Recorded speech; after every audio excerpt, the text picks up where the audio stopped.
NEET paper leak मामले को लेकर ये बड़ी खबर। सीबीआई ने जांच तेज करते हुए पूर्व शिक्षक समेत 2 और आरोपियों को अरेस्ट किया है। एजेंसी ने फाइनेंशियल इन्वेस्टिगेशन भी शुरू कर दी है। मनी ट्रेल को अब तलाशा जा रहा है कि पैसा कहां से आया, कहां पहुंचा, कौन कौन इसमें इन्वॉल्व था। शिक्षा मंत्री धर्मेंद्र प्रधान ने जल्द परीक्षा की प्रक्रिया शुरू करने के निर्देश भी दे दिए। तो कल शिक्षा मंत्री ने बड़ी बैठक की। लगातार बैठकों का दौर चला है। शिक्षा मंत्रालय इसको लेकर लगातार चर्चा कर रहा है। वहीं नीट परीक्षा की पारदर्शिता और तैयारियों को लेकर के शिक्षा मंत्री धर्मेंद्र प्रधान ने देर रात उच्च स्तरीय बैठक की है। बैठक में एनटीए, सीबीएसई, केवीएस, एनवीएस समेत शिक्षा विभाग के सीनियर ऑफिशियल्स मौजूद रहे। आगामी परीक्षा व्यवस्था और सुरक्षा इंतजाम की भी समीक्षा धर्मेंद्र प्रधान ने की है।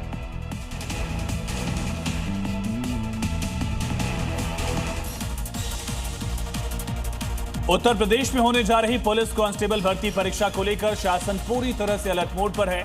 लाखों अभ्यर्थियों वाली परीक्षा को नकल मुक्त और पारदर्शी बनाने के लिए हाईटेक सुरक्षा इंतजाम किए गए हैं।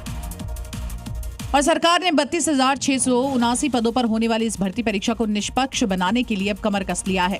उत्तर प्रदेश पुलिस भर्ती परीक्षा 8, 9, 10 जून को होगी। 75 जिलों में 1,180 केंद्रों पर यह परीक्षा होगी, तो वहीं 1,180 परीक्षा केंद्र बनाए गए हैं। 28,86,797 अभ्यर्थी परीक्षा देंगे। 2 पालियों में ये परीक्षा होगी और परीक्षा को लेकर नकल माफिया पर CM Yogi loud and clear message पहले ही दे चुके हैं और अब नकल माफियाओं की कमर तोड़ने के लिए कड़े इंतजाम भी कर लिए गए हैं। सभी परीक्षार्थियों के लिए eKYC अनिवार्य होगा। आधार आधारित बायोमेट्रिक और रेटिना स्कैनिंग भी कराना होगा। केवल सरकारी कर्मचारी की रैंडम ड्यूटी।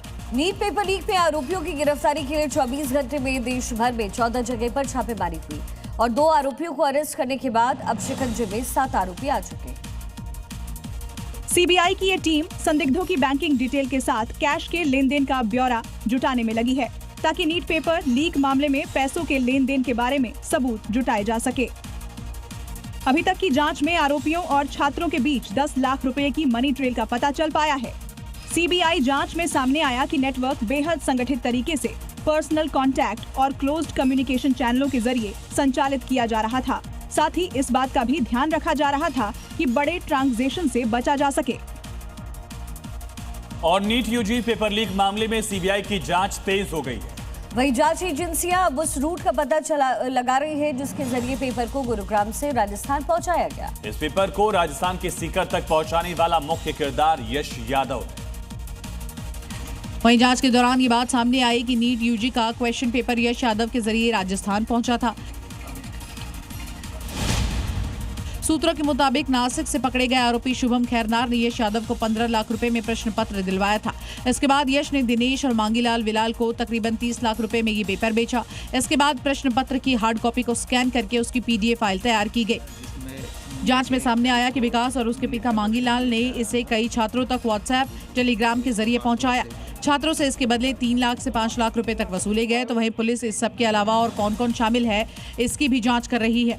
उत्तर प्रदेश के मुख्यमंत्री महाराजगंज को सौगात देंगे। 203 करोड़ की परियोजनाओं की सौगात महाराजगंज को मिलेगी। जनसभा को भी संबोधित करने जा रहे हैं योगी आदित्यनाथ। महाराजगंज को सौगात देंगे योगी आदित्यनाथ। 203 करोड़ की लागत की जो परियोजनाएं हैं उसकी सौगात योगी आदित्यनाथ देंगे। साथ ही जनसभा भी योगी करने जा रहे हैं।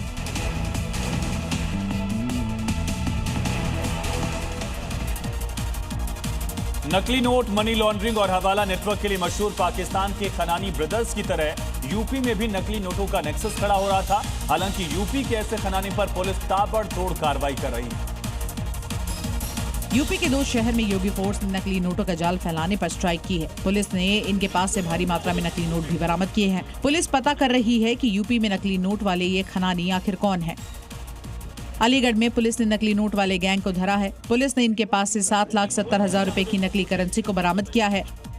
पकड़े गए सभी आरोपियों का क्रिमिनल रिकॉर्ड है। अलीगढ़ पुलिस इन्हें दिल्ली से गिरफ्तार करके लाई है। पकड़े गए चारों आरोपी उत्तराखंड, दिल्ली और उत्तर प्रदेश के रहने वाले हैं जो नकली करेंसी को बंगाल से लाते थे और उत्तर प्रदेश के कई इलाकों में सप्लाई करते थे। बकरीद से पहले उत्तर प्रदेश में प्रशासन अलर्ट है। संवेदनशील इलाके में फ्लैग मार्च निकाला। इस कमेटी के साथ अफसरों की बैठकों का दौर शुरू हो गया है। भीड़भाड़ वाले इलाकों में पुलिस गश्त तेज कर दी गई है। सबकी बड़ी खबर, बकरीद को लेकर यूपी पुलिस ने तैयारियां अभी से शुरू कर दी। 26 मई को बकरीद हो सकती है। संवेदनशील इलाकों से फ्लैग मार्च निकाला गया है। पीस कमेटी के साथ ऑफिसर की बैठक। मऊ में बकरीद को लेकर प्रशासन अभी से अलर्ट हो गया है। मस्जिद के इलाकों का जायजा लेने के साथ ही शरारती तत्वों को चिन्हित करने का काम भी अभी से शुरू हो गया है। साथ ही सभी से आपसी भाईचारा बनाए रखने एवं अफवाहों से दूर रहने की अपील की गई है। कानपुर नगर में शांति, सुरक्षा एवं कानून व्यवस्था को पुख्ता बनाए रखने के लिए बड़े पैमाने पर फ्लैग मार्च किया गया। प्रमुख मार्गों, भीड़ भाड़ वाले बाजारों एवं संवेदनशील इलाकों में पैदल एवं गाड़ियों के साथ गश्त करते दिखे। और चलिए आगे बढ़ते हुए आपको दिखाते हैं टॉप 5 राज्यों की खबरें।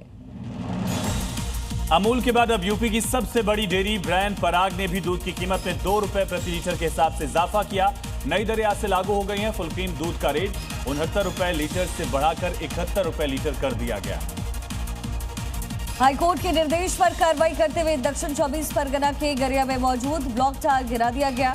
आरोप है कि बटाली संघ के खेल के मैदान पर रियल एस्टेट परियोजनाएं शुरू की जा रही थी। एमपी के मंडला में एक बड़ा हादसा टला। एक खाली खड़ी बस के ब्रेक फेल हो गए। ढलान पर उल्टी लुढ़कती हुई चली गई, फिर खंभे से टकराकर गड्ढे में जा गिरी। गनीमत रही कि हादसे में किसी को चोट नहीं आई। हरियाणा के करनाल में रहने वाली वंशिका ने बड़ा कारनामा कर दिखाया है। आंखों में रोशनी न होने के बावजूद भी वंशिका ने 12वीं की परीक्षा में 97.4% अंक लाकर इतिहास रचा। खास बात यह कि वंशिका ने 10वीं 96% अंक से प्राप्त किया था। गाजीपुर में फर्जी अस्पतालों पर प्रशासन की कार्रवाई। बिना रजिस्ट्रेशन के चल रहे 2 अस्पतालों को सीज किया गया। जिन अस्पतालों पर कार्रवाई हुई उन पर पहले से एफआईआर भी दर्ज है।